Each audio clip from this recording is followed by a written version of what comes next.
Hello friends, welcome and welcome back to Bagi's Kitchen Mormilagai. இன்னைக்கு நம்ம ஒரு authentic dum biryani recipe தான் பார்க்க போறோம். இந்த dum biryaniக்கு நாங்க எல்லா வெஜிடபிள்ஸும் யூஸ் பண்ணல. ஒரே ஒரு மேஜர் வெஜிடபிள் யூஸ் பண்ணிருக்கோம். வாழைக்காய் யூஸ் பண்ணி பிரியாணி பண்ண போறோம். வாழைக்காயில பிரியாணியா அப்படின்லாம் நினைக்காதீங்க. டேஸ்ட் பிரமாதமா இருக்கும். சூப்பராக இருக்கும். இதுக்கு என்னெல்லாம் இன்க்ரீடியன்ஸ் தேவை, எப்படி பண்ணலான்னு பார்க்கலாம். டீடைல்டு இன்க்ரீடியன்ஸ் கார்டு வந்து டிஸ்கிரிப்ஷன் பாக்ஸ் அண்ட் பின் கமெண்ட்ல கொடுத்துருப்பேன். கண்டிப்பாக செக் பண்ணிக்கோங்க.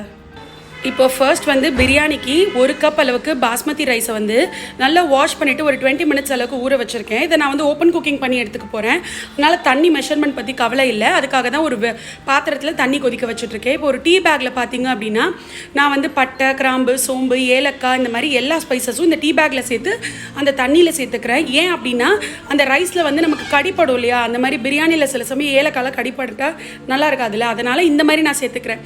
உங்களுக்கு இதெல்லாம் வேணாம், எனக்கு டேரெக்டாக இருந்தாலே நோ ப்ராப்ளம் அப்படின்னா நீங்கள் சேர்த்துக்கலாம். இந்த மாதிரி ஒரு டீ பேக்கில் சேர்த்துட்டு இதை அப்படியே அந்த தண்ணிக்குள்ளே சேர்த்து இப்போ தண்ணி நல்லா கொதி வரட்டும். கொதி வந்தோன்னா நம்ம அரிசியை சேர்த்து ஒரு 70% அளவுக்கு குக் பண்ணி எடுத்துக்க போகிறோம். இப்போ பார்த்தீங்க அப்படின்னா தண்ணி நல்லா கொதி வந்துடுச்சு. இப்போ நம்ம ஊற வச்சுருந்த அரிசியை சேர்த்துக்கிறதுக்கு முன்னாடி கொஞ்சமாக இந்த சாதத்துக்கு மட்டும் உப்பு ப்ளஸ் 1 டீஸ்பூன் அளவுக்கு எண்ணெய் சேர்க்குறேன். நான் வந்து கோகனட் ஆயில் தான் சேர்க்குறேன். எண்ணெய் சேர்க்கறதுனால அரிசி வந்து ஒன்றோட ஒன்று ஒட்டாது, நல்லா வரும். அதனால் இந்த மீன் டைமில் நான் வாழைக்காய் எல்லாமே வந்து தோல் மட்டும் உரித்து எடுத்து வச்சுருக்கேன். கட் பண்ணோம் அப்படின்னா கருத்து போயிடும். எப்போ பண்ணுறோமோ அப்போ கட் பண்ணிக்கலாம். நான் வந்து ஒரு 3லேருந்து 4 மீடியம் சைஸ் வாழைக்காய் எடுத்திருக்கேன். அதை ஒரு பெரிய பெரிய க்யூபாகவே கட் பண்ணி எடுத்து வச்சுருக்கேன். இதுக்கு வந்து உப்பு ப்ளஸ் கொஞ்சமாக காரப்பொடி சேர்த்து மேக்னேட் பண்ணிக்கலாம். அப்புறம் 2 பெரிய வெங்காயம், 2 தக்காளி, அதை தவிர ஒரு பெரிய வெங்காயம் கட் பண்ணி வச்சுருக்கேன் தின் ஸ்லைஸாக. எதுக்கு அப்படின்னு பார்த்தீங்க அப்படின்னா நல்லா வந்து நம்ம வந்து அந்த ஃப்ரைடு கேரமலைஸ்ட் ஆனியன் சேர்க்க போகிறோம். அதுக்காக இப்போ உப்பு கொஞ்சமாக காரப்பொடியும் சேர்த்த வாழைக்காவை கொஞ்சம் கொஞ்சமாக போட்டு ஃப்ரை பண்ணி எடுத்துக்க போகிறோம். உங்களுக்கு எந்த பதத்தில் வேணுமோ, கொஞ்சம் கிறிஸ்பியாக வேணும்னா கிறிஸ்பியாக, இல்லை குட்டி குட்டியாக வேணும்னா குட்டி குட்டியாக, அந்த மாதிரி நீங்கள் தாராளமாக பொரிச்சு எடுத்துக்கோங்க. நான் இப்போ எல்லா வாழைக்காவும் பொரிச்சு எடுத்துக்க போகிறேன். இந்த மாதிரி பைட் சைஸ் இருந்தால் நல்லா இருக்குங்கிறதுனால நான் இப்படி போட்டிருக்கேன். இப்போது கொஞ்சமாக ஒரு 3-4 டேபிள் ஸ்பூன் பாலில் வந்து 2-3 சிட்டிகை ஆஃப் சாஃப்ரான் சேர்த்துருக்கேன். இப்போ ஒரு பாத்திரத்தில் 1.5 டேபிள் ஸ்பூன் அளவுக்கு தேங்காய் எண்ணெயும் 1 டேபிள் ஸ்பூன் அளவுக்கு நெய்யும் சேர்த்துக்கலாம். இது டிபெண்ட்ஸ், உங்களோட டிபெண்ட்ஸ். நீங்கள் நெய் மட்டுமே சேர்த்துக்கலாம், இல்லை வெறும் குக்கிங் ஆயில் சேர்த்துக்கலாம். எனக்கு தேங்காய் எண்ணெயோட ஃப்ளேவர் நல்லாவே இருக்கும், அதனால் நான் சேர்த்துருக்கேன். இதில் நான் சேர்க்க போகிறது என்ன அப்படின்னு பார்த்தீங்கன்னா பேலீஃப் 1, அது தவிர வந்து ஒரு 1/4 டீஸ்பூன்லேருந்து 1/2 டீஸ்பூன் அளவுக்கு சோம்பு. இது மட்டும்தான் நான் இதில் சேர்க்குறேன், வேறு எதுவுமே இதில் சேர்க்கல.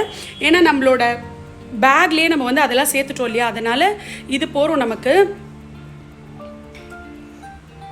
இப்போ பார்த்தீங்க அப்படின்னா நம்ம வாழைக்காய் பொரிச்சதுலேயே அந்த தின்னாக ஸ்லைஸ் பண்ணி வச்சுருந்த ஒரு ஆனியனை கேரமலைஸ்ட் ஆனியன் பண்ணி எடுத்துக்க போகிறோம். நல்லா டீப் ஃப்ரை பண்ணி எடுத்துக்க போகிறோம். இப்போ நம்மளோட ஸ்பைசஸ் எல்லாம் பொரிஞ்சாச்சு.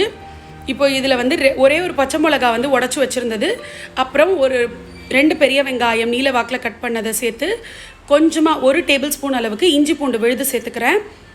1.5 டீஸ்பூன் அளவுக்கு இஞ்சி பூண்டு விழுது சேர்த்துக்கிறேன்.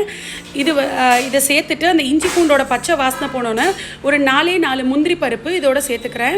சேர்த்துட்டு 1 கை அளவுக்கு புதினா சேர்த்துக்கோங்க. அதே மாதிரி 1 கை அளவுக்கு கொத்தமல்லி இருந்தால் சேர்த்துக்கோங்க. என்கிட்ட இல்லை, அதனால் நான் சேர்க்கலை.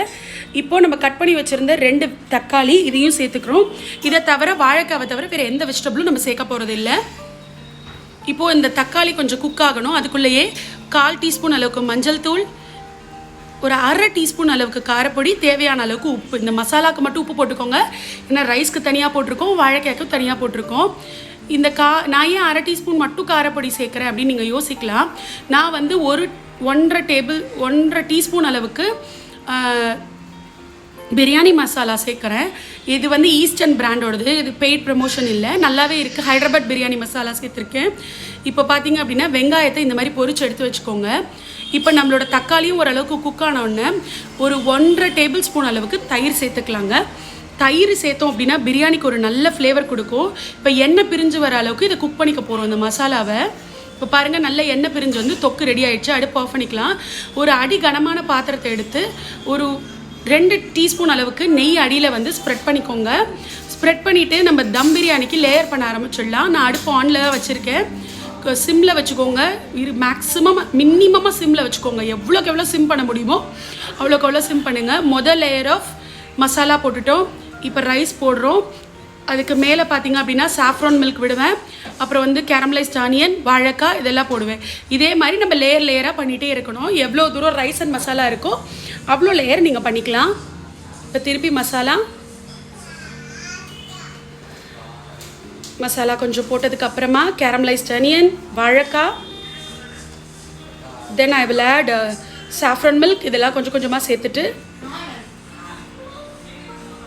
உங்களோட ப்ரிஃபரன்ஸ் தான். மசாலா ஜாஸ்தி வேணா ஜாஸ்தி, கம்மியாக வேணா கம்மியாக போட்டுக்கோங்க. அது மிச்சம் இருந்தால் கூட நீங்கள் ஒரு கிரேவியாக கூட அதை அரைச்சி கன்வெர்ட் பண்ணிக்கலாம். கொஞ்சமாக புதினா சேர்த்துருக்கேன். அவ்வளோ ஃப்ளேவர்ஃபுல்லாக இருக்கும் நம்ம புதினா சேர்த்து தம் பண்ணுறச்ச. இப்போ அந்த சாஃப்ரான் மில்க் சேர்க்குறோம். First layer ready. இதே மாதிரி எத்தனை லேயர் வேணுமோ அதை ஆட் பண்ணிக்கலாம். நம்ம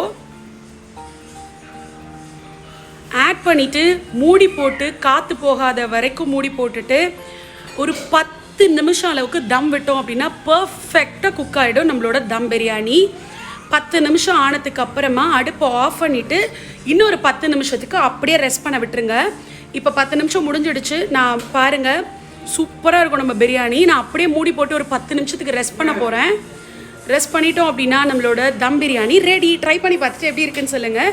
இது பாகிஸ் கிச்சன் மோர்மிளகாய், ஸ்ட்ரிக்ட்லி வெஜிடேரியன். நெக்ஸ்ட் வீடியோவில் சந்திக்கலாம். டாட்டா, பை பை.